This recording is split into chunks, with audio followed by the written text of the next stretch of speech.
Hello, this is Warlord. Today we're going to take a look at pose-to-pose animation, probably the most overlooked feature that a new animator should use. In reality, everything that we do when it comes to manual keyframing is pose-to-pose. Even the most gifted animators use pose-to-pose, they just may use more poses in between. But what we're going to do basically is use two poses, and we're going to go ahead and set up the flow between two poses to make it a motion, and there's not that much to it. So let's go ahead and load G5 Chuck.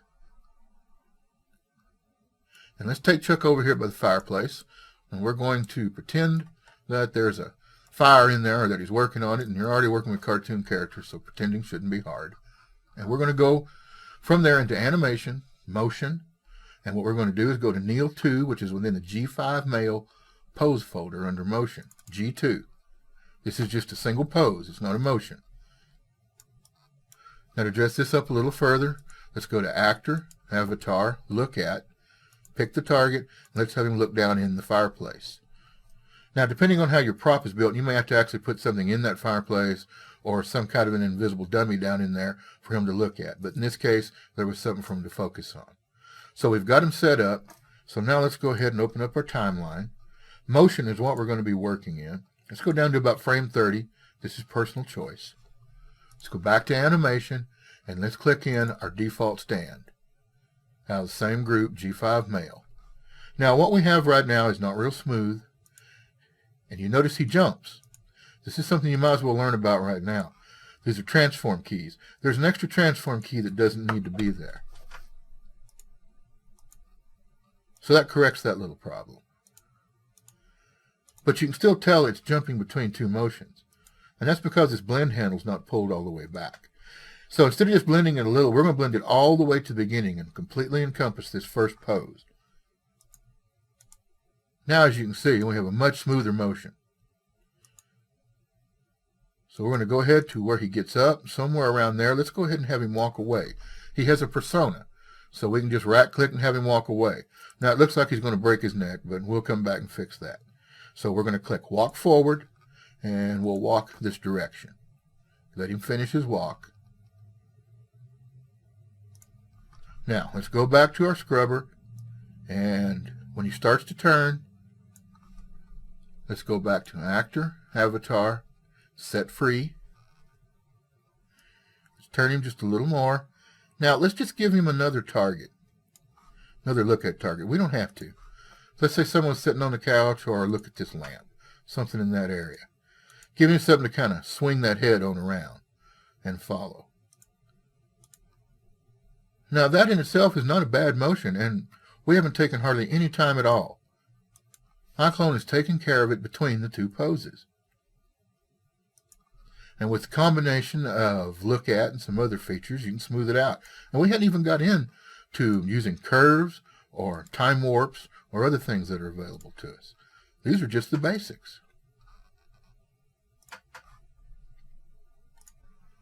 Now let's go even further and see how we can use cameras to help us either mask something that we don't want to see or just give us a unique angle or a different angle.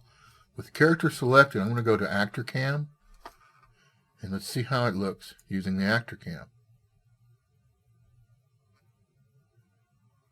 Totally different look than we had before.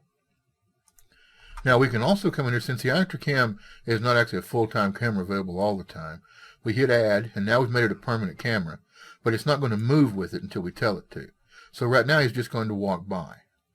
And it depends on where that camera's at as to how good that walk by is going to be. You may actually have to move the camera or something like that where he doesn't collide with it like he's going to do here. But then there's also a Look At. And we can pick that, and it will focus on whatever part of the character we ask him to look at. The only problem that we have here really is I do believe our camera is a bit close. So let's pull out some. Now that was easy enough to solve, and kind of an extreme angle at the same time. There's all kinds of things you can do. If you were having a problem with the feet or somewhere in there it didn't look right, you could use something like that to hide that. Because not every motion is going to work smoothly between two motions. It depends on where the root of those motions are. So there may actually be some sliding of the character back and forth. And we'll take a look at that next. Now let me show you what I'm talking about. I've reloaded Chuck, and what I'm going to do is use the sit to standing position, because there can be some problems there. Now these are not motions. Generally with two motions you would go in and line them up, like line up the left leg or something like that. That doesn't always work in just this type of a pose. So what I'm going to do is I put him on the pose, now I'm moving him. Now this is what generates our extra keyframe that we don't want. And let me show you. You see what happens there? That's because that pose takes at least one frame. So when you go to move him, if you don't move your scrubber back, then you automatically add another keyframe. So the way to keep from doing that is pretty simple. You go ahead and you load it just like we were going to do. We'll go ahead and load the sit one. But instead of moving it right then, let's go back to 1. Yes, I pressed that to go back to 1. It's just one frame, so we didn't really see the jump. And now he won't jump because we went back to the same frame and put that on. Now let's go ahead and let's go to about frame 30 like we were before. And let's have him stand up. And you're going to see the problem. He goes through the chair. Now we can go in and we can smooth that out just like we did the other one by moving the blend handle all the way over, and we'll get a fairly smooth standing motion out of it. But you see what's happening with the legs. So what we have to do is we come up here to the end of it where he's through, or somewhere around there, and we go ahead and pull him out to where he needs to be, because that's where he's going to have to be if you shoot from here forward. Now in some cases that might not look bad, but I do not like that movement forward. So we can actually use the camera to mask some of this movement. So once again, I'm going to come in here. These are the cameras we created earlier. But I'm going to come in here to the actor cam. I'm going to pull back just a little, and I'm going to add to make that an actual camera. And then let's go ahead and let's set him as the target. And that works pretty good, but just experiment with it. Keep moving back, maybe up and down a little bit. Now there you go. There he moves and comes forward without really giving it away. So once again, we use two motions to do that. Now we don't really want his hands going through his legs there, and that too is easy enough to solve. Just where it's the worst, right click somewhere along there. Go to Edit Motion Layer. Make sure your mirror's checked. Grab one of the hands and just move them up. Now remember what direction you moved them, because when you're finished, they're going to be out of place just about that far. So when you get to the end of it, you don't have to move it back perfectly. Just move them back a little.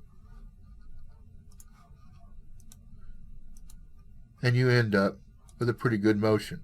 Too fast, you would have to move this, and make sure that your handle is still all the way to the end, your transition handle here. And that'll slow it down some, just by moving everything back. Now we still don't have him perfect here. His finger is still going in. So again, that's where you can come in here and just rotate the hands. You can do them both at a time, or take that off and just do the one if that's the one giving you the trouble. And just set that however you want it to work, to where it's not sticking through. And once again, we have a pretty good motion. So don't forget pose to pose and using your camera. The magic camera always solves a lot of problems. I hope this helps.